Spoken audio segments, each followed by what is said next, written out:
বিসমিল্লাহির রহমানির রহিম। আসসালামু আলাইকুম। কেমন আছেন আপনারা? আমি আজ এখানে নিয়ে এসেছি কই মাছ। এটা দেশি কই মাছ। অনেক সুন্দর করে ধুয়ে নিয়েছি। প্রথমে ধুয়ে তারপরে লবণ দিয়ে এটারে ভিজিয়ে রেখেছিলাম 1 ঘন্টা। তারপরে যদি আপনাদের কাছে লেবু থাকে লেবু দিতে পারেন, না থাকলে লবণ দিয়ে ভিজিয়ে রাখবেন। তারপর ভালো করে ধুবেন। ধুইতে ধুইতে যখন দেখবেন সাদা পানি বেরোচ্ছে তখনই বুঝবেন মাছটা ধোয়া ঠিক হয়েছে। এখন এর ভিতর দিয়ে দেবো 1/2 চামচ রসুনের পেস্ট বাটা, আর দেবো লবণ পরিমাণ মতো।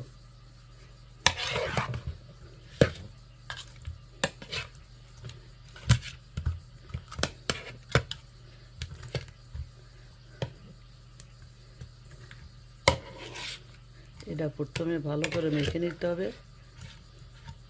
তারপরে দেবো শুকনা মরিচের গুঁড়া 1 চামচ, চা চামচ, আর 1/2 চামচ হলুদের গুঁড়া। এটা দিয়ে আর তেল দিয়ে, তেলটা অবশ্যই দিবেন, তাহলে মাছের শরীরে মশলাটা লেগে থাকবে। এখন এগুলা ভালো করে মিক্স করে মেখে আমি রেখে দেব 30 মিনিটের জন্য। আমি ভালো করে মেখে নিয়েছি। এখন 30 মিনিটের জন্য ঢেকে রাখবো, তাতে মাছের ভিতরে মশলাটা ভালোভাবে ঢুকবে। মাছগুলো আমি সব ফ্রাই প্যানে দিয়ে দিয়েছি। এখন উল্টিয়ে পাল্টিয়ে লাল লাল করে ভেজে নেব। 1 পিঠ হয়ে গেলে আমি উল্টিয়ে দেবো। আমরা একটু কড়া ভাজা খাই, আপনারা যেমন ভাজা খাইবেন তেমনই ভাজবেন। এই কই মাছ দিয়া আর শীতের ফুলকপি দিয়া ঝোল রান্না করব। কই মাছের ঝোল ফুলকপি দিয়া। পিঠ হয়ে গেছে, আরেক পিঠ হলে আমি নামিয়ে নেব। এই মাছের ভিতর যে তেলটা আমি দিয়েছিলাম এই তেল দিয়েই তরকারি রান্না করবো, এক্সট্রা কোনো তেল দেবো না।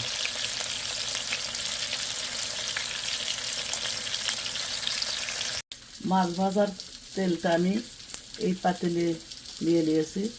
এখন পেঁয়াজটা দিয়ে দেবো। পেঁয়াজটা একটু ব্রাউন কালার করে নেব। এই তেল দিয়ে তরকারি রান্না করলে তরকারিটা টেস্টটা একটু ভালো আসে, কারণ এর ভিতরে মাছের গন্ধটা থাকে। মাছ ভাজার যে একটা ভালো গন্ধ, সেই গন্ধটা থাকে। 1 চামচ আদা আর রসুন পেস্ট বা বাটা দিয়ে দিলাম। এটা দিয়ে ছোটো কষিয়ে নেব।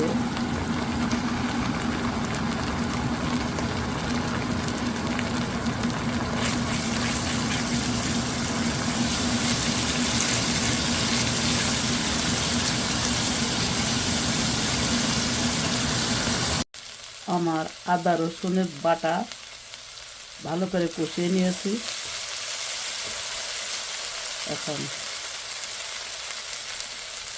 1 কাপের মতো পানি দিয়ে দেব। এটা গরম পানি দিতে হবে।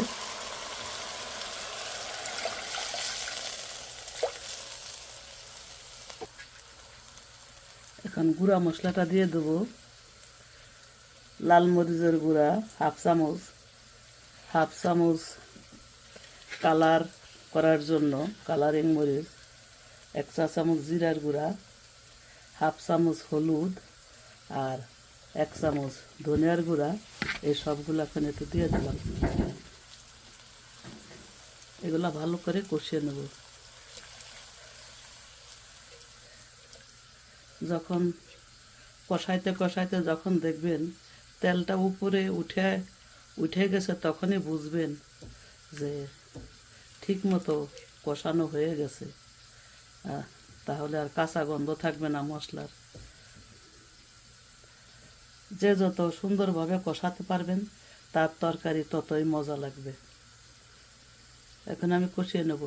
কষানো হয়ে গেছে, তেলও দেখেন আবার উপরে উঠেছে। এখন কপিটা দিয়ে দেবো।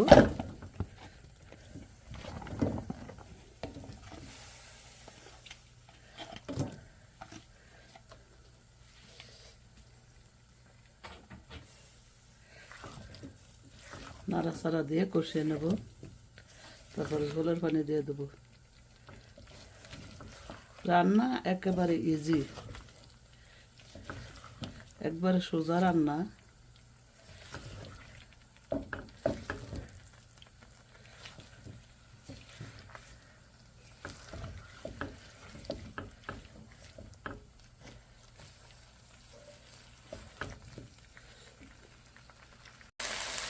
ফুলকপি কষানো হয়ে গেছে।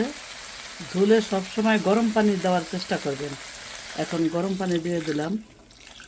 কতটুকু ঝোল রাখবেন সেটা আপনাদের উপর নির্ভর করে। ঝোল এখন সিদ্ধ হওয়ার জন্য একটু কভার করে রাখবো। আর একটু পানি আমি দেব।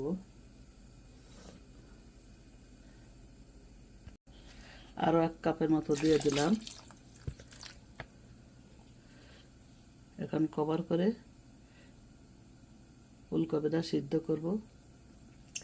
তারপরে মাছটা উপরে দিয়ে দেব। একটা কথা মনে রাখবেন, যত মশলাই দেন না কেন ফুলকপির ঝোল কখনো ঘন করতে পারবেন না। দেখেন কত মশলা দিছি, ঝোলটা কত পাতলা। ফুলকপির ঝোল পাতলা হয়, এটা মনে রাখবেন। এখন আমি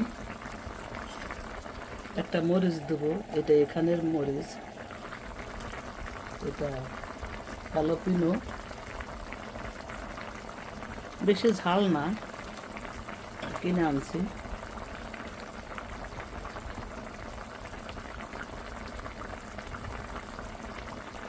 নামানোর আগে ধনেপাতা দিয়ে নামিয়ে নেব।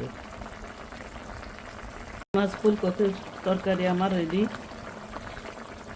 এখন ধনেপাতা দিয়ে নামিয়ে নেব।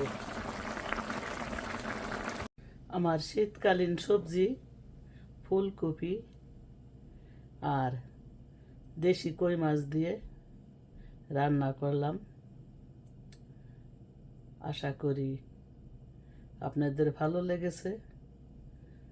যদি একটুও ভালো লেগে থাকে তাহলে সাবস্ক্রাইব করার অনুরোধ রইল এবং লাইক দিতে ভুলবেন না। বন্ধুদের মাঝে শেয়ার করে দিবেন।